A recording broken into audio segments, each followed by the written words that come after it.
민주당이 검찰 수사권을 완전 박탈하는 이른바 검수완박 법안 강행 처리를 예고하자 대검이 집단 반발했습니다. 국민의힘은 이재명 방탄법 추진을 위한 꼼수라고 했습니다. 윤석열 당선인이 모레 내각 인사 발표를 앞두고 막판 고심을 이어갔습니다. 다음 주 박근혜 전 대통령과 윤 당선인이 만날 것으로 보입니다. 송영길 전 민주당 대표와 노영민 전 실장 등 지방선거 후보를 둘러싼 당내 내용이 격화되고 있습니다.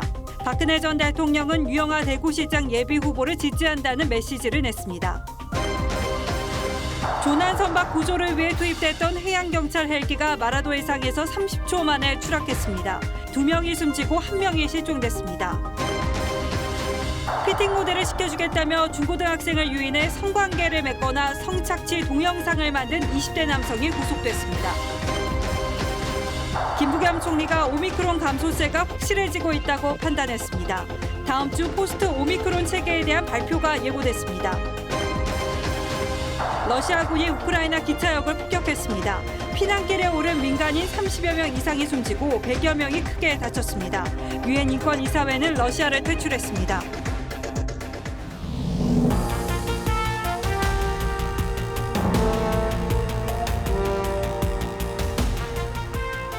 시청자 여러분 안녕하십니까? 뉴스9의 신동욱입니다.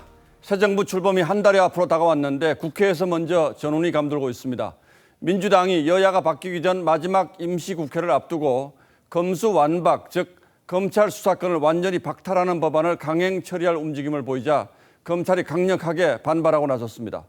일선 검찰에서는 김호수 검찰총장을 비판하는 글이 쏟아지고 있고 오늘 열린 전국 고검장 회의 분위기 역시 심상치 않았다고 합니다. 오늘 뉴스9은 먼저 고검장 회의가 열린 대검찰청으로 가보겠습니다. 자, 백연상 기자.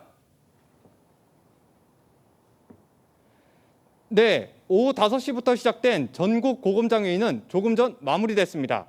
전국 고검장들은 검찰 수사기능 전면 폐지 법안 추진에 반대하는 대검 입장에 공감한다며 검찰총장을 중심으로 현 상황에 적극 대처하겠다는 입장문을 내놓았습니다. 검찰이 공개 반발에 나선 건 어제 국회에서 민주당 출신인 무소속 양양자 의원을 국제법제사법위원회로 옮기는 사보임에서 비롯됐습니다.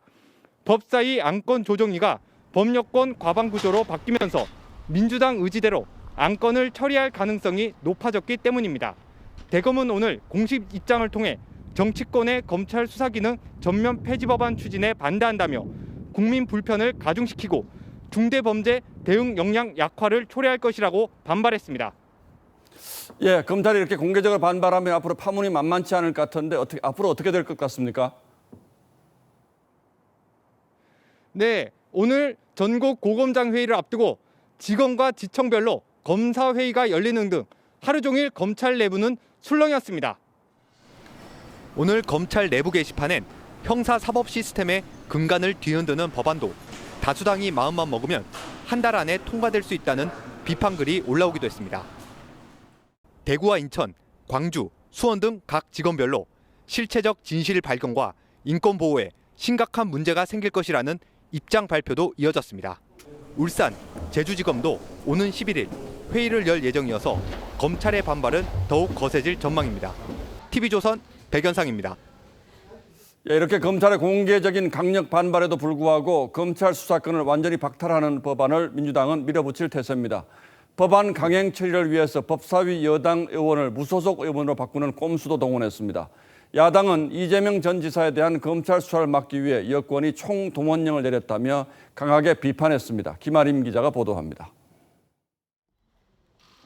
민주당은 입법 활동에 집단적 반발 움직임을 조성하는 검찰의 행태에 엄중 경고한다면서 오는 12일 검수완박 당론 채택을 강행할 태세입니다. 특히 검찰의 산업부 블랙리스트, 경찰의 김혜경 씨 법인카드 유용 의혹 수사 등이 정치 보복이라고 주장하며 불만을 숨기지 않고 있습니다. 모든 당력을 총집중해 정치 탄압과 정치 보복은 반드시 막아내겠습니다. 반면 국민의힘은 무소속 양양자 의원의 법사위 배치가 이재명 방탄법 강행 처리를 위한 속셈이 뻔하다며 강하게 반발했습니다. 김기현 전 원내대표도 사보임 조치를 한 박병석 국회의장을 찾아가 의장 자격이 없다고 맹비판했습니다.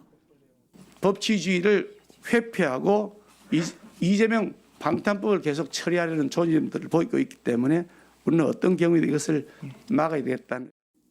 여야 이견이 있는 법안은 여야 3대 3으로 안건조정위를 구성해야 하는데 무소속 양양자 의원을 야당 몫에 넣으면 검찰 관련 법안을 강행 처리할 수 있습니다. 2년 전에도 공수법 처리를 위해 열린민주당이었던 최강욱 의원을 넣어 야당의 반대를 무력화시킨 바 있습니다. 권력 망하는 걸 똑똑히 볼 거야 내가. 안건 조정이 우리도 지금껏 해본 사람이요. 권력이 영원할 것 같아. 없어요. 권력이 이래. 김일겸 의원으로 언론중재법을, 윤미향 의원을 동원해서는 탄소중립법을 강행 처리하기도 했습니다. TV조선 김하림입니다. 자, 이런 가운데 윤석열 당선인은 오늘 공개 일정을 최대한 줄이고 이러면 이번 주말 발표가 예상되는 1차 장관급 인선에 집중했습니다. 하지만 아직도 여러 변수가 남아 있어서 다음 주 초로 발표가 미뤄질 가능성도 있다고 합니다. 윤 당선인은 여러 가지 확인할 게 많아서 시간이 좀 걸린다며 장관 인선 작업에 어려움을 내비쳤습니다. 1차 인선이 마무리되고 나면 다음 주부터는 대구 경북 지역을 시작으로 지역 방문에 나서는데 박근혜 전 대통령과 만날지 여부도 관심이 가는 대목이죠. 이광희 기자가 취재했습니다. 윤석열 당선인은 토마스 바흐 IOC 위원장과의 통화에서 최근 IOC가 국제 스포츠 대회에 러시아 참가 불허를 권고한 데 대한 지지를 보냈습니다. 열흘 전 젤렌스키 우크라이나 대통령과의 통화에 이어 러시아에 대한 압박 의지를 재차 드러낸 겁니다. 이후 별다른 공개 일정이 없었는데 이번 주 일요일쯤으로 예상되는 내각 인선을 놓고 고심 중인 걸로 전해졌습니다. 여러 가지 확인도 하고 이럴 게 많아서 비서실장이나 내각이나 시간이 좀 걸려.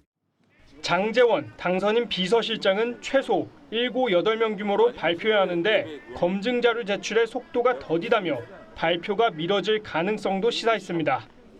현재 경제부총리엔 추경호 의원, 국방부 장관엔 이종섭 전 합참차장, 외교부 장관으론 박진, 조태용 의원 등이 유력하게 거론됩니다. 윤 당선인은 1차 인선을 마무리한 뒤 대구, 경북을 시작으로 지역을 순회합니다. 대구 달성군 사저에 머무르는 박근혜 전 대통령과의 만남이 주목됩니다. 그 부분도 검토를 당연히 하고 있지만요. 확 결정된 바는 전혀 없고요. TV조선 이광입니다. 내일이면 대선 치른 지 꼭 한 달이 되고 윤 당선인 취임식까지도 한 달 남짓 남았습니다. 청와대 이전 문제 때문에 관심에서 멀어져 있긴 합니다만 새 대통령 취임식을 어떻게 치를지 어느 정도 윤곽이 잡힐 때가 됐습니다. 일단 큰 줄기는 너무 화려하지 않게 그러나 메시지는 분명히 한다는 겁니다. 먼저 해외에서는 어떤 참석자들이 거론되고 있는지 홍현주 기자가 취재했습니다. 취임준비위원회는 주요국의 축하 사절을 초대하는 작업을 진행하고 있습니다. 인수위 관계자는 윤석열 당선인이 한미일의 긴밀한 공조를 강조한 만큼 중량감 있는 인사를 초청해 삼국 협력 의지를 보여줄 계획이라고 전했습니다. 한일 관계는 미래지향적으로 반드시 더 개선이 되고. 미국의 경우 역대 취임식엔 국무장관이 참석했는데 이번엔 카멀라 해리스 부통령까지 초청 대상으로 거론되고 있습니다. 박진 의원 등 방미 중인 정책협의단도 미국 정부가 고위급 파견을 언급했다고 전했습니다. 윤 당선인 측 관계자는 일본의 경우 기시다 총리를 비롯한 전현직 총리급 인사가 논의되고 있다고 밝혔습니다. 취임준비위는 일반 국민 500명을 초청할 예정인데 상생과 통합, 치유와 같은 30개 주제로 사연이 있는 인사를 발굴하는 데 집중하고 있습니다. 보수 진보 벽을 넘는 스토리텔링이 있는 국민을 찾아서 취임식에 초대할. 인수위는 오늘부터 일주일간 홈페이지에서 행사 참여 신청을 받습니다. TV조선 홍현주입니다. 지방선거 열기도 서서히 달아오르고 있습니다. 여야가 광역단체장 출마 지원을 받았고 이를 둘러싼 논란도 적지 않습니다. 민주당에선 송영길 전 대표의 서울시장 출마 그리고 노영민 전 대통령 비서실장의 충북지사 출마를 두고 당내 잡음이 특히 커지고 있습니다. 오늘은 20대의 박지현 공동선대위원장이 이 논란에 기름을 끼얹었습니다. 어떤 내용인지 황정민 기자가 자세히 보도하겠습니다. 대선 패배에 책임을 지겠다며 물러난 전 당대표가 후보 등록을 했다. 박지원 공동 비대위원장이 서울시장 경선 후보로 등록한 송 전 대표를 직접 거론하며 반성과 책임질 자세가 돼 있는지 의문이라고 직격했습니다. 잘못된 선택도 눈 감아주는 온정주의가 민주당을 다시 패배의 늪으로 밀어넣고 있는 것은 아닌지 심각하게 되돌아봐야 합니다. 또 부동산 문제로 국민을 실망시킨 분들도 후보자로 나왔다며 각각 서울시장, 충북지사 후보로 등록한 박주민 의원과 노영민 전 비서실장을 겨냥한 듯한 발언도 했습니다. 박 의원은 전셋값 급등을 초래한 임대차 3법을 대표 발의했고 노 전 실장은 지역구인 청주 아파트를 팔고 서울 반포에 이른바 똘똘한 한 채를 남겨 논란이 됐습니다. 박 비대위원장은 제사를 도려내는 심정으로 개혁 공천을 해달라며 사실상 이들의 공천 탈락을 주문하기도 했습니다. 하지만 옹호도 나오고 있습니다. 어디까지를 그 책임으로 볼 거냐 하는 문제는 좀 보다 선명한 기준이 마련될 필요가 있다. 송 전 대표는 오는 10일 기자회견을 열고 당내 비판론에 대해 입장을 밝힐 계획입니다. TV조선 황정민입니다.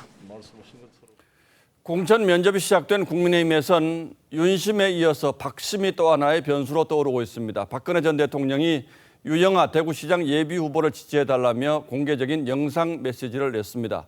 특별 사면 이후에 사실상의 첫 정치 행보인 셈이고 박심에 민감한 대구 경북 지역을 향한 메시지여서 이 메시지가 얼마나 파급력이 있을까 대구시장 선거판이 술렁이고 있습니다.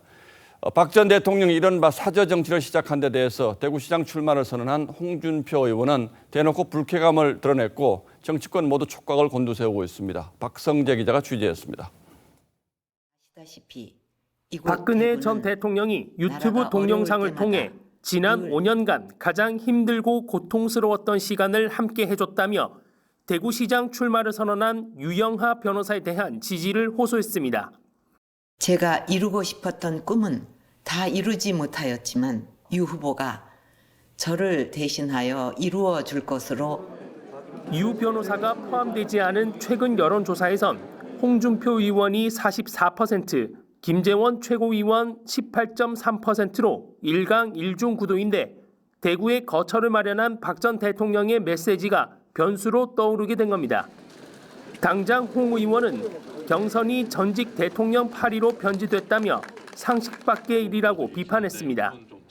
옛 친박계인 김 최고위원도 개인 감정이라고 선을 그었습니다. 이런 가운데 이른바 윤심을 놓고 신경전을 벌였던 유승민 전 의원과 김은혜 의원은 공천 면접장에서 만나 선의의 경쟁을 다짐했습니다. 이번 경기도지사 선거는 정말 이기는 데 집중을 해야 된다. 이번 경선 또한 치열하고 아름답게 펼치고자 합니다. 충남지사 출마를 선언한 김태흠 의원에 대해선 충남 의원 당협위원장 전원이 압도적 승리를 해야 한다고 지지를 선언해 전략공천론에 힘을 실었습니다. TV조선 박성재입니다. 그동안 진보 진영 후보가 절대적인 강세를 보여온 교육감 자리를 두고도 보수 진영에서 반드시 탈환하겠다는 의지가 강합니다. 특히 서울 교육감 선거에 대한 관심이 뜨겁습니다. 보수 진영에서는 그동안 후보 단일화에 실패해 번번이 패배했다며 이번만큼은 반드시 단일화를 이루겠다는 의지가 강한데 이주호 전 교육부 장관이 출마 움직임을 보이면서 판이 흔들리고 있습니다. 김보건 기자가 보도합니다. 조희연 서울시 교육감은 지난 두 번의 선거에서 보수 진영의 분열로 승리했습니다. 지난 2018년 46.6%, 2014년엔 39.1%를 득표하는 데 그쳤지만 보수 후보들이 단일화에 실패하면서 재선에 성공했습니다. 조 교육감은 2019년 자사고 8곳에 자격을 박탈했다가 소송에서 모두 패했고 지난해 12월엔 해직교사 부정 채용 혐의로 불구속 기소된 바 있습니다. 피의자 조희연의 국가공무원법 위반의 점을 인정해서 서울중앙지검 검사에게 공소 제기를 요구하겠습니다. 하지만 이번에도 보수 진영은 분열 양상입니다. 보수 후보 5명은 지난주 경선을 통해 조전혁 전 의원을 단일 후보로 선출했지만 조영달 서울대 교수와 박선영 전 의원은 출마를 강행할 태세입니다. 그런데 이주호 전 교육부 장관이 출마 결심을 굳히면서 보수 후보 2차 단일화 가능성에 힘이 실리고 있습니다. 2007년 도입 이후 교육을 정치화한다는 비판이 제기돼온 교육감 직선제를 손봐야 한다는 목소리도 커지고 있습니다. 윤석열 대통령 당선인은 후보 시절 광역단체장과 교육감을 러닝메이트로 뽑는 게 좋지 않겠냐고 밝힌 바 있습니다. TV조선 김보건입니다. 윤석열 정부 첫 여당 원내 사령탑을 맡을 국민의힘 신임 원내대표의 사선에 권성동 의원이 선출됐습니다. 여소야대 정국을 어떻게 풀어나갈지 궁금한 게 많아서 오늘 직접 스튜디오로 모셨습니다. 관련해서 얼마 전 선출된 민주당 박홍근 원내대표께도 똑같은 인터뷰 기회를 드리기 위해서 요청해 놓은 상태라는 점 시청자 여러분께 먼저 말씀드리고 인터뷰를 진행하도록 하겠습니다. 자, 어서 오십시오. 예, 반갑습니다. 자, 대선 끝난 지 얼마 되지 않았는데 원내대표 되신 거 먼저 축하드리도록 하겠습니다. 뭐 비교적 수월하게 되신 것 같아요. 의원들의 표심은 어디에 있었다고 봅니까? 아무래도 뭐 지난 1년간 윤석열 후보를 도와서 정권 교체라는 대업을 이룬 데 대해서 의원들께서 그 노고에 대해서 감사함의 표시가 아닌가 그렇게 생각을 하고 있습니다. 예, 알겠습니다. 자, 그러나 물론 뭐 축하를 드리면서도 결코 쉽지 않은 자리를 받은 것 같다 이런 생각이 듭니다. 많은 분들이 지적하시듯이 앞으로 2년 동안 다음 총선까지는 국회 상황이 결코 녹록지 않기 때문에 원내대표 자리가 굉장히 중요하다고들 하시는데 현재 국회 정국 판단 어떻게 하십니까? 뭐 다 아시다시피 국회는 여소야대 상황 아니겠습니까? 예. 우리 국민의힘이 야당입니다. 그래서 민주당의 협조가 없다면은 한 발자국도 나갈 수 없는 그런 상황이거든요. 어찌됐든 대통령의 공약이라든가 또 정부 조직 개편, 또 추가 경정 예산 이런 핵심 사업에 대해서 야당을 민주당을 설득하고 또 설득하고 또 애원하는 수밖에 없는 그런 상황이라는 것을 말씀드리고 민주당과의 협치를 통해서 좀 원만하게 국회를 운영하고자 하는 그런 욕구가 강합니다. 오늘 혹시 당선되고 난 다음에 박홍근 민주당 원내대표와 뭐 축하 전화 같은 게 왔습니까? 예, 박홍근 원내대표가 먼저 전화 와서 축하한다 그래서 우리가 국회에서는 야당이니까 민주당이 좀 아량을 베풀어 달라, 그거 좀 도와달라. 그리고 새로운 정부가 출범하니까 처음에는 조금 새 정부 하고 싶은 대로 좀 협조를 해줘야 되지 않겠냐 이렇게 말씀을 드렸고. 뭐 다음 주 월요일쯤 제가 찾아뵐 그런 계획을 갖고 있습니다. 그런데 지금 진행되는 걸 보면 뭐 한덕수 총리 청문회부터 시작해서 장관 인사 청문회가 쭉 있을 것이고 또 이제 오늘 조금 전에 저희가 보도해 드렸습니다만 이제 검찰 수사권 박탈하는 법안 뭐 이런 것들 보면 민주당의 지금 뭐 기세가 만만치 않은 것 같은데요. 맞습니다. 어떻습니까? 저도 그래서 뭐 취임하자마자 굉장히 어깨가 무거운데요. 민주당도 국민의 눈을 의식할 겁니다. 뭐 검수완박, 검찰 수사권을 다 박탈한다 그러는데 그것이 누구를 위한 박탈이겠습니까? 국민을 위한 검찰권, 검찰 수사권 박탈이라 그런다면은 국민들도 박수를 치겠지만은 그것이 이재명 후보 부부라든가 민주당을 위한 검찰 수사권 박탈이라 그런다면은 아마 국민들이 비판에 직면해서 지방선거에서 참패를 면치 못할 겁니다. 민주당에 또 양식 있는 의원들이 많이 있으니까 그분들과 깊은 대화를 통해서 민주당 일부에서 추진하는 이런 검수 완박 법안을 저지하기 위해서 최선을 다하겠습니다. 문재인 정부 문재인 대통령이 퇴임하기 전에 처리하겠다 이런 움직임도 있는데 가능하리라고 보십니까? 배제할 수는 없지만은 지방선거를 의식하고 또 지난 대선 패배의 교훈을 되새긴다면은 그리고 미래를 내다보는 정당이라면은 아마 민주당에서 그런 결정을 하기가 쉽지는 않을 겁니다. 예, 알겠습니다. 뭐 국회 관계는 앞으로 이제 쭉 진행되는 거 보면서 다시 한번 좀 말씀을 듣기로 하고요. 이번에는 좀 당청 관계 질문을 좀 드리겠습니다. 뭐 이 표현이 불편하신지 좋은지 모르겠습니다만 어쨌든 뭐 윤핵관이라는 표현을 많이 들으셨기 때문에 대통령과의 관계 이게 굉장히 중요한데 뭐 다들 아시는 것처럼 윤석열 당선인은 국회 경험이 전혀 없는 분이지 않습니까? 그런 점이 여당으로서는 좋은 점입니까? 나쁜 점입니까? 어떻게 보십니까? 뭐 좋기도 하고 나쁘기도 하는데 기본적으로 윤석열 당선인은 국회를 굉장히 존중하는 그런 기본적인 자세를 갖고 있고요. 또 마음이 열려 있어서 대화가 되는 분입니다. 그래서 본인이 간혹 전반적인 상황을 잘 몰라서 다르게 판단하더라도 저희들이 그렇지 않고 이런 방향으로 가야 된다라고 진언을 하면은 그걸 대부분 수용했거든요. 대선 과정에서. 아마 그러한 자세는 대통령직 수행 과정에서도 변함이 없을 것이다 이렇게 생각을 하고 뭐 저야 이제 인간적으로 가까우니까 깊은 신뢰관계가 있으니까 그걸 바탕으로 해서 허심탄회하게 할 말은 하고 해서 우리 당도 그렇고 또 대통령도 그렇고 정부가 국민의 눈높이에서 벗어나는 일이 없도록 그런 역할을 다 하겠습니다. 대통령이 되고 나면 좀 달라진다 이런 얘기도 있습니다. 쓴소리 계속 하실 수 있겠습니까? 과거에는 이제 인의장매에 갇혀서 그런 경우가 많았고 또 당이 청와대에 뭐 출장소를 전락을 해서 청와대 지시대로 움직이다 보니까 사실 뭐 실패한 정부가 많았거든요. 그런데 윤석열 당선인은 1주 내지 2주에 한 번씩 기자들하고 소통을 하겠다 그랬습니다. 그 얘기는 국민의 목소리를 경청하겠다는 얘기거든요. 그래서 과거의 대통령과는 다른 대통령의 모습을 보여줄 것이다 이렇게 확신을 하고 있습니다. 자, 지금 청와대에도 어쨌든 이제 대통령 집무실을 용산으로 이전하지 않습니까? 그건 어떻게 보면 대통령으로서의 권위적인 모습을 상당히 내려놓겠다 이제 이런 뜻으로 보이는데 그렇게 되면 물론 국민의 입장에서는 장점이 있습니다만 여권의 입장에서는 좀 뭔가를 강하게 추진하기는 좀 어려울 수도 있다. 특히 이런 여소야대 국면에서 청와대가 어떤 주도권을 상당 부분 포기하면 좀 어려울 수도 있다. 이런 얘기도 있습니다.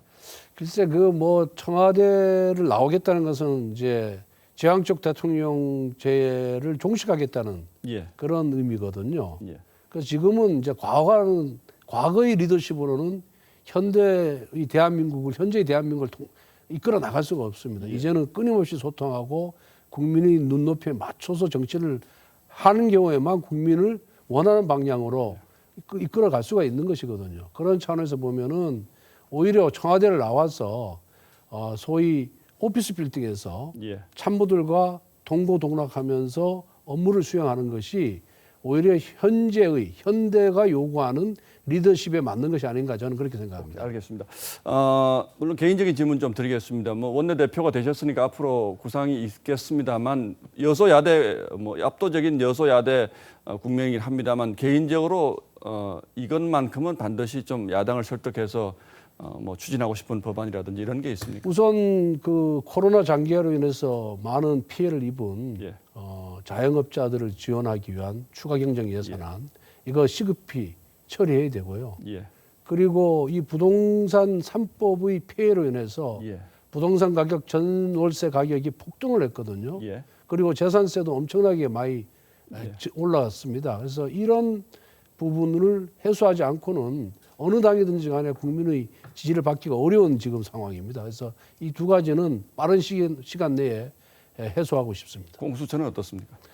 공수처는 민주당이 원한 또 예상한 정도의 그런 수사 능력도 없고 또 수사 의지도 없고 여러 가지 또 편파적인 수사로 인해서 사실 폐지를 하는 것이 맞습니다만은 그 공수처 폐지가 민생과 특별히 그렇게 관련이 없기 때문에 그 우선순위에 두고 싶지는 않습니다.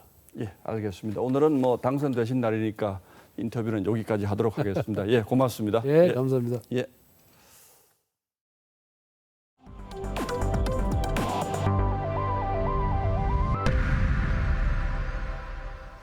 제주 마라도 인근 해상에서 오늘 새벽 해경 헬기가 추락해 2명이 숨지고 1명이 실종됐습니다. 이 사고 헬기는 한국인 6명이 탑승한 선박이 대만 해역에서 실종돼 수색 작업에 투입될 구조대원을 경비함에 내려주기 위해서 급파된 헬기였는데요. 임무를 완수하고 이륙한 지 30여 초 만에 추락했습니다. 먼저 박건우 기자가 보도하겠습니다. 밤바다에 조명탄이 터지고 해경 함정과 고속 단정은 해상에 불빛을 비추며 실종자를 찾고 있습니다.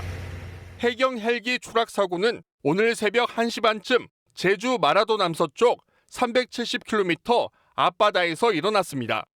사고 헬기는 어젯밤 김해공항에서 출발해 제주 마라도 해상에 있는 경비함에 중앙특수구조대원 6명을 내려주고 복귀하던 중 추락했습니다. 임무를 마친 헬기는 경비함에서 이륙한 지 30-40초 만에 바다로 추락했습니다. 이륙 직후 추락한 사고입니다. 사고 당시 기상은 남동풍이 2 내지 4m로 불고 파고 1m, 시정 5해리 내외였습니다. 이 사고로 헬기 승무원 3명이 목숨을 잃거나 크게 다쳤고 1명은 실종됐습니다. 기장 최모 경감은 헬기 추락 15분 만에 구조됐지만 중상을 입고 병원으로 옮겨졌습니다. 의식을 잃은 채 발견된 부기장 정두환 경위와 전탐사 황현준 경장 등 2명은 끝내 숨졌습니다. 항공정비사 참호 경장은 실종 상태로 아직 생사가 확인되지 않고 있습니다. 해경은 사고 해역에 대형 함정 등 11척과 항공기 4대 등을 투입해 실종자 수색 작전을 벌이고 있습니다. TV조선 박건우입니다. 날벼락 같은 사고였습니다. 평소 후배를 살뜰히 챙기던 베테랑 조종사가 떠났고 내년 결혼을 앞둔 20대 막내 대원도 순직했습니다. 하동원 기자입니다. 헬기 한 대가 부산해경 청사 앞에 착륙합니다. 태극기로 감싼 들것 2개가 응구 차량으로 옮겨집니다. 헬기 추락 사고로 순직한 부기장 50살 정두환 경위와 전탐사 27살 황현준 경장입니다. 해군 부사관 출신인 황 경장은 3년 전 처음 해경에 몸을 담았습니다. 내년에 결혼을 앞둔 아들이 순직했다는 날벼락 같은 소식에 유족들은 오열하고 말았습니다.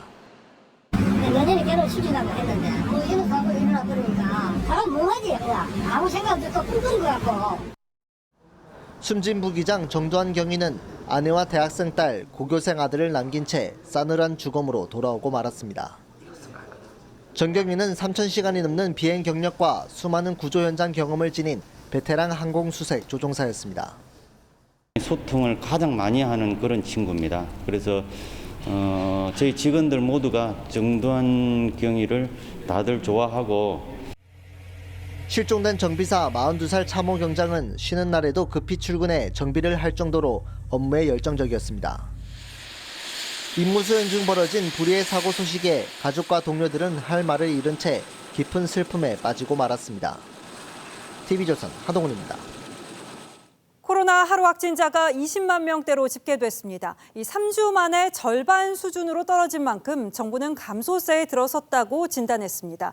또 지금까지 국민 3명 중 1명이 확진됐다가 회복한 것으로 기록된 만큼 다음 주 포스트 오미크론 체계 발표를 예고했는데요. 현재 일주일인 확진자 격리 기간을 줄이는 내용 등이 담길 것으로 보입니다. 박상준 기자가 전망했습니다. 방역 완화 움직임에 맞춰 치맥이 허용된 프로야구 9개 구장. 하지만 실내 시설인 고척돔은 예외였는데 대통령직 인수위원회의 요청을 받은 후 방역 당국이 취식 허용을 검토하고 있습니다. 거리두기 완화와 함께 검토할 필요성이 있다고 판단하고 있어서 이 같은 변화는 오미크론 유행이 확연한 감소세로 접어들었다는 판단에서입니다.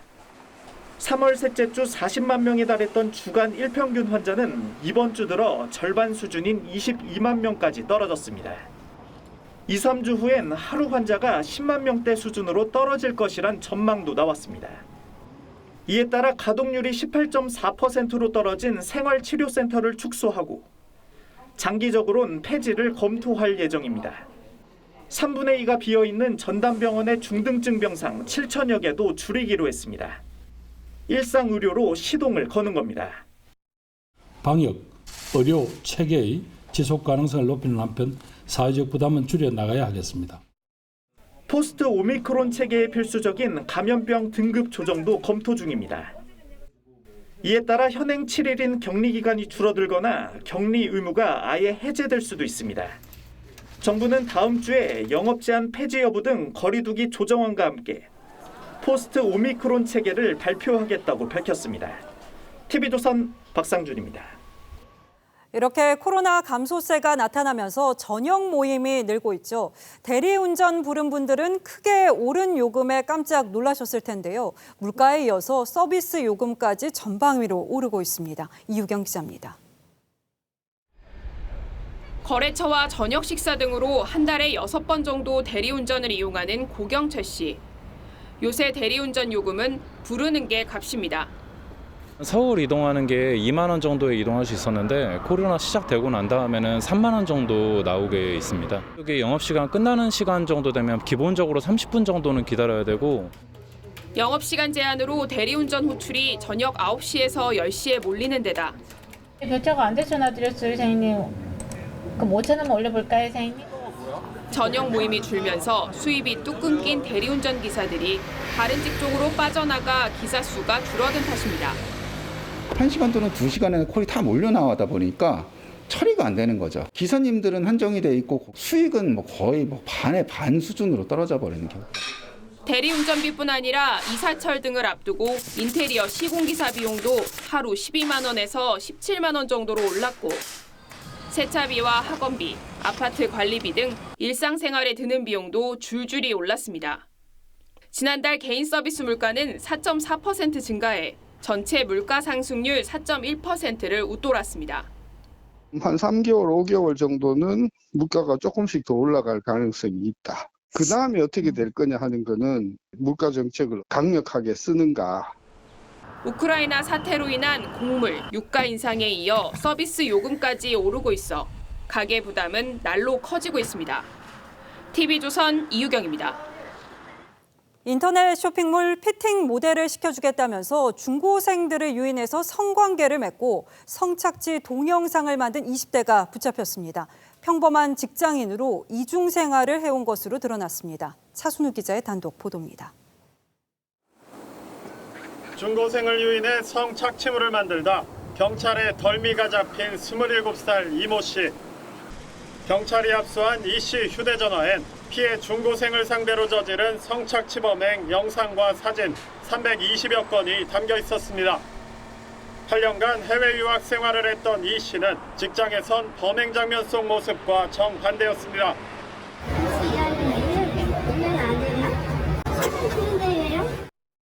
쇼핑몰 피팅 모델을 시켜주겠다며 미성년자에게 접근한 뒤 자신의 집에서 성범죄를 저지른 것도 모자라 성착취 영상으로 피해자를 협박했던 것으로 조사됐습니다. 경찰이 확인한 미성년자 피해자만 18명, 16살 미만 피해자는 16명, 이 가운데 13명은 중학생이었습니다. 현행법상 성인이 16세 미만인 미성년자와 성관계하면 상대방 동의 여부와 상관없이 처벌할 수 있습니다.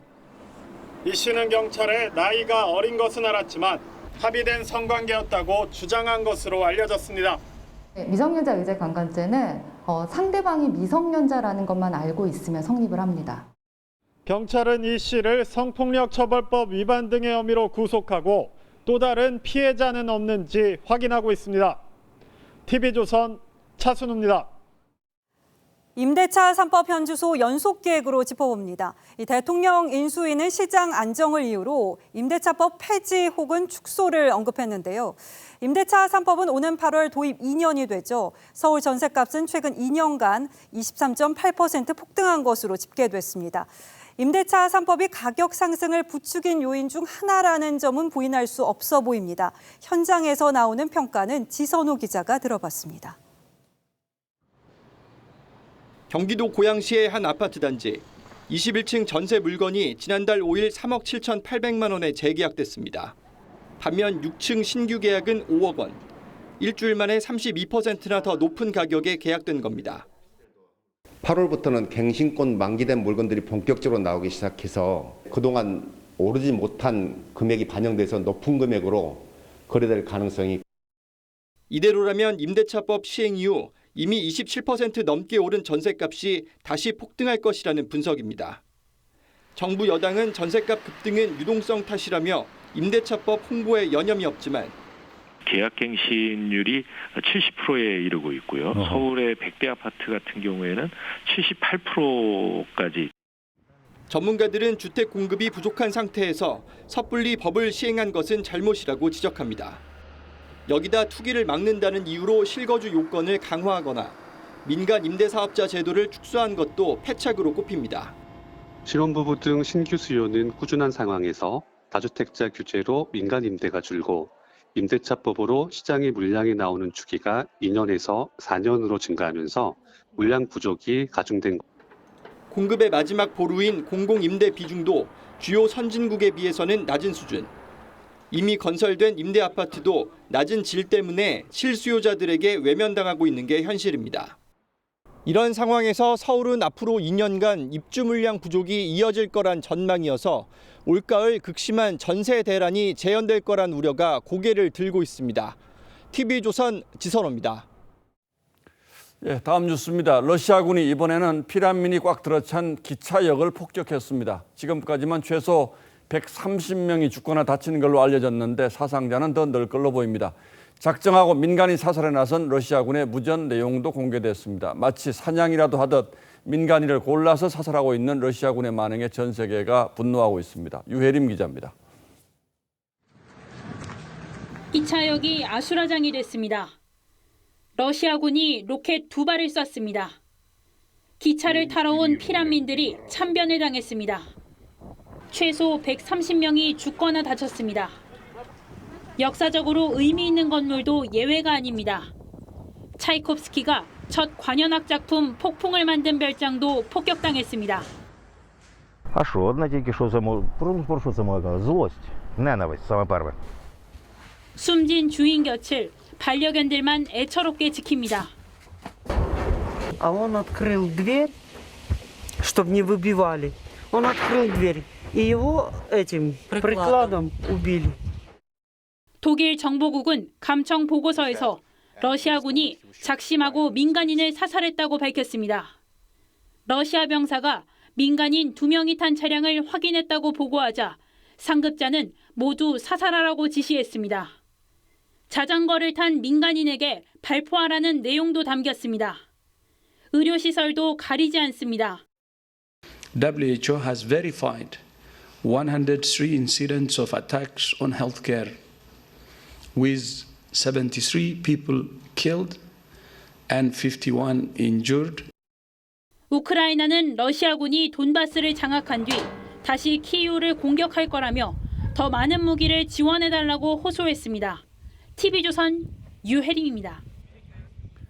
전쟁이 길어지면서 러시아와 서방 세계 간 갈등도 깊어지고 있습니다. 유엔 인권이사회가 러시아를 퇴출했고 러시아산 에너지 의존도가 높은 EU가 처음으로 에너지 제재도 선언했습니다. 보도에 최우정 기자입니다. 집안은 물론 지하실, 공터에서도 수습합니다. 묘지로 옮긴 시신들 중에는 불에 완전히 타버려 누군지 알아볼 수 없는 경우도 있습니다. 극악무도한 범죄를 태연히 저지른 러시아를 유엔 인권이사회가 퇴출시켰습니다. 중국과 북한, 이란 등은 반대했지만 93개 나라, 표결 참가국 3분의 2 이상이 찬성표를 던졌습니다. 안보리 상임이사국이 유엔 기구에서 쫓겨난 건 처음입니다. 러시아는 그렇잖아도 나가려 했다고 항변하다 국제사회의 핀잔만 더 들었습니다. You do not submit your resignation after you are fired, and that's exactly what happened to the Russian Federation. EU는 추가 제재를 확정했습니다. 러시아산 석탄 수입을 금지합니다. 에너지에 대한 EU의 첫 제재인데 의존도가 높은 회원국들의 상황을 감안해 120일간의 유예 기간을 뒀습니다. EU는 석탄 수입의 45%인 연간 5조 2천억 원어치를 러시아에서 수입해왔습니다. 미국 의회는 러시아산 제품에 더 높은 관세를 매길 수 있게 했고 세계 최대 다이아몬드 채굴업체인 러시아 알루사 등을 제재 대상에 추가했습니다. TV조선 최우정입니다. 지난 대선에서 가장 큰 논란이 되었던 중앙선관위의 사전투표 부실관리 사태 다들 기억하실 겁니다. 노정희 선관위원장 사퇴 요구도 있었죠. 이 사태와 관련해서 감사원이 감사 의사를 밝혔고 선관위는 응할 수 없다고 해서 2라운드 논란에 불이 붙었습니다. 누구 말이 맞는지 지금부터 따져보겠습니다. 자, 최원희 기자, 중앙선거관리위원회가 감사에 응할 수 없다라고 하는 이유는 뭡니까? 네, 지난달 감사원은 인수위에 선관위 감사 계획을 보고했습니다. 별도의 헌법상 독립기구이긴 하지만 이처럼 국민들의 기대에 어긋나게 선거 준비를 턱없이 부족하게 선관위는 어제 수용하기 어렵다는 입장을 냈는데 감사원의 직무감찰 대상이 아니고 정치적 중립성이 침해될 우려가 있다는 점을 들었습니다. 선관위 주장대로 선관위는 감사원의 감사 대상이 아닙니까? 법이 좀 모호한데요. 감사원법은 직무감찰 범위를 행정기관의 사무와 그리고 그에 소속된 공무원 직무로 두고 제외 대상으로는 이 국회, 법원, 헌법재판소를 명시했습니다. 그런데 헌법은 행정기관 및 공무원 직무감찰을 위해 감사원을 둔다라고 돼 있습니다. 감사원은 감사원법을 들어서 대상에서 제외되지 않는다고 본 거고요. 선관위는 헌법을 근거로 우리는 헌법기관이라 대상이 아니라는 입장입니다. 선관위는 일반 행정기관과는 다르기 때문에 감사를 받을 수 없다는 건데 그렇다면 선관위는 지금까지 단 한 번도 감사원 감사를 받은 적이 없습니까? 아닙니다. 선관위는 선거관리 외에 인사, 총무 등 업무에 대해서는 감사를 받아왔다고 했습니다. 기관 운영 감사를 2010년, 2015년, 2019년 3번 받았습니다. 하지만 선거관리라는 직무에 대해서도 받는다면 독립성 침해라고 주장을 하는데요. 반면 감사원은 앞선 기관 운영 감사가 범위를 두지 않았었기 때문에 감사가 가능하다는 입장입니다. 분명히 해석의 여지가 있긴 있군요. 그러나 국민 정서상으로는 지난 대선에서 선관위가 왜 그렇게 했는지 감사든 조사든 뭔가 필요하다 이런 의견이 많지 않습니까? 네, 그렇습니다. 그 대통령 소속 기구라서 감사원은 헌법상 독립기구인 선관위를 감찰하면 자칫 우열 관계가 형성돼서 독립성이 훼손될 수 있습니다. 하지만 그럼에도 불구하고 감사 필요성이 거론되는 건 선관위가 뼈아프게 받아들여야 할 부분입니다. 이번 대선 때는 소쿠리 투표라는 오명이 붙을 만큼 이 직접 비밀 선거 원칙을 어겼다는 지적이 나왔었고요. 또 지난 총선과 보궐선거 때도 야당이 쓰려한 민생 파탄 등의 구호는 불허하고 여당의 친일 청산 슬로건 등을 허용하면서 편파 논란이 이어져 왔습니다. 이런 식으로 감사에 불응하면 결론적으로 선관위는 적어도 선거 관리에서는 어떤 잘못을 해도 그냥 넘어갈 수밖에 없습니까? 이런 논란이 안 생기려면 감사 대상이 명확하도록 법을 개정하는 방법이 있고요. 선관위 독립성은 보장하되 감사원 외에도 중립적인 감시 체계가 필요하다는 목소리도 있습니다. 자체 감사도 강화하고 선거관리위원회 안에 상시적인 개선 TF라든지 이런 것도 운영을 하고 외부 전문가들이 포함된 활동을 좀 하면 어떻겠나 생각을. 오늘 18일 선관위가 자체 TF 조사를 거친 재발 방지책을 발표하는데요.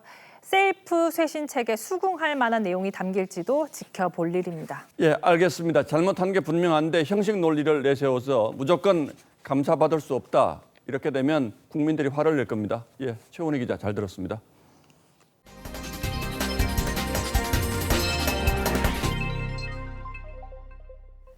삼성전자 갤럭시 S22가 또 구설에 올랐습니다. 이번에는 통화 품질에 문제가 제기된 건데요. 삼성의 후속 조치에도 소비자 불만은 가라앉지 않고 있습니다. 장혁수 기자가 보도합니다. 지난 2월 삼성전자가 최신 기술과 친환경을 앞세워 출시한 갤럭시 S22. Every single product we announced today uses reclaimed ocean-bound plastics. 출시 한 달 만에 휴대폰 발열을 막기 위해 성능을 강제로 제한해 이른바 GOS 논란이 일었습니다. 고객 여러분의 마음을 처음부터 제대로 헤아리지 못한 점에 대해 다시 한번 사과의 말씀을 드립니다. 집단 소송으로 이어졌는데 이번엔 통화 품질 악재가 터졌습니다. 새 휴대폰이 통화가 안 된다거나 강제로 종료되고 마이크가 작동되지 않는다는 등의 소비자 불만이 제기된 겁니다. 급기야 삼성 측은 스피커 주변 공기 통로가 막힌 것을 원인으로 꼽으며 휴대폰 액세서리나 보호 필름을 제거하라고 안내하는 상황. 소프트웨어 업데이트까지 했지만 통화 품질 불만은 이어지고 있습니다. 설계 원칙상에 뭐가 문제가 있었던 거죠. 몇 개 버전을 갖다가 선택권을 준다고 하면 개발 원가는 들겠지만 좋은 평가를 받을 것 같아요. 1분기 매출 77조 원으로 역대 최대 실적을 낸 삼성전자. 하지만 성능 제한 논란에 통화 품질 문제까지 불거지면서 삼성폰답지 않다는 얘기가 나오고 있습니다. TV조선 장혁수입니다. 국민의힘 대변인단을 토론으로 선발하는 나는 국대다에서 93년생 박민영 씨가 최종 우승을 차지했습니다. 200여 명의 지원자들 가운데 서류와 면접 심사를 거쳐서 16명이 선발됐고 3차례 토론 배틀 결과 최종 순위가 확정됐습니다. 우승자 박 씨와 2위 문성호 씨는 국민의힘 대변인으로, 3위 임형빈 씨와 4위 이유동 씨는 상근 부대변인으로 활동하게 됩니다.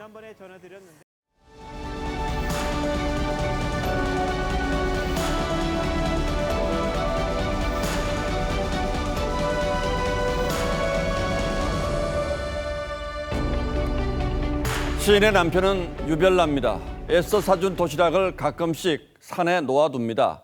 산새들과 너구리가 와서 먹는답니다. 시인은 그런 남편을 핀잔하다가 생각합니다. 내가 차려준 밥상을 손톱만한 위장 속에 그득 담고 하늘을 나는 새들을 생각한다.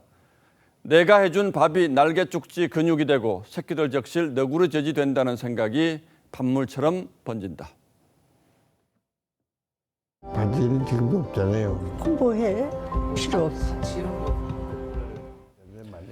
익명의 기부인이 전 재산 113억 원을 내놓고 세상을 떠난 뒤 공개된 인터뷰에서 아내는 반지가 없었습니다. 빚 보증을 썼다가 결혼 반지까지 팔아야 했죠. 남편은 새 아들에게 상속 포기각서를 받으면서야 기부 결심을 알렸습니다. 걔네들 모르지 어떤지. 또 한 분 얼굴 없는 기부인이 대구의 키다리 아저씨입니다. 아내조차 3년 뒤 신문에 실린 남편의 메모지 글씨를 보고서야 기부 사실을 알았다죠. 해마다 번 돈의 3분의 1을 내놓은 지 10년 만에 그가 모습을 드러냈습니다. 73살 중소기업인 박무근 씨였습니다. 얼굴을 숨긴 이유를 그는 더 귀한 나눔을 하는 분들이 계시는데 과시하고 싶지 않았다고 했습니다. 이제 은퇴를 앞두고 나처럼 부족한 사람도 나눌 수 있다는 걸 알리면 많은 분이 동참할 것 같다고 했습니다. 가난한 농가에서 태어난 그는 중학교를 중퇴하고 대구 전기기계 회사에 취업했습니다. 3평 단칸방에서 신혼살림을 시작해 독립했고 웬만큼 안정이 되자 기부를 시작했습니다. 그리고 20년 넘게 고향, 군위의 어려운 아이들 돕는 것을 합쳐 모두 21억 원을 기부했습니다. 그가 말합니다. 키다리 아저씨는 사라졌지만 기부는 이어집니다. 지난달 99에 하나님의 부름을 받은 장흥복 장로는 의사로서 근검하게 살았습니다. 자가용 한 대 없었고 생일잔치 한 번 열지 않았다고 합니다. 그렇게 모은 돈으로 고향 황해도에 학교와 교회를 짓고 싶었지만 생전에 이루기가 어렵자 전 재산을 한동대에 기부했습니다. 배워서 남주자는 한동대 표에 감명받아 벌어서 남주자를 좌우명으로 삼았습니다. 한동대는 그를 설득해 사후에는 공개해도 좋다는 허락을 받아낸 뒤에 인터뷰 영상을 제작했습니다. 내가 벌어서도 남주자. 자기 말씀은 결국은 암만 벌어봤자 갈 때는 한 푼도 못 가져가잖아요.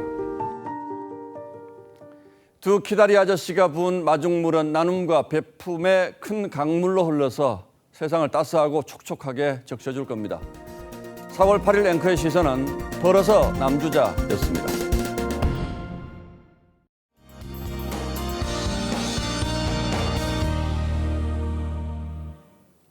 전국 곳곳으로 화사한 벚꽃이 피어 있습니다. 주말 동안 날씨도 좋아서 나들이 가기 더없이 좋겠는데요.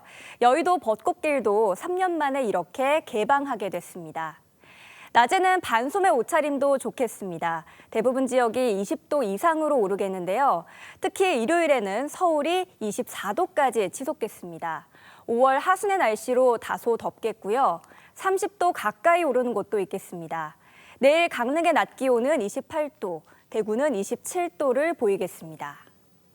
경기와 충북 지역은 내일 새벽부터 아침 사이 비가 조금 오겠는데요. 그래도 금세 맑아지겠고요. 메마른 날씨가 이어지겠습니다. 주말에 산행 가시는 분들도 많을 텐데요. 바람도 강하게 불기 때문에 산불 사고 없도록 신경 쓰셔야겠습니다. 때이른 고온 현상은 다음 주 초까지 이어지겠습니다. 날씨였습니다. 예, 4월 8일 금요일 뉴스9은 여기서 모두 마치겠습니다. 시청해주신 여러분 고맙습니다.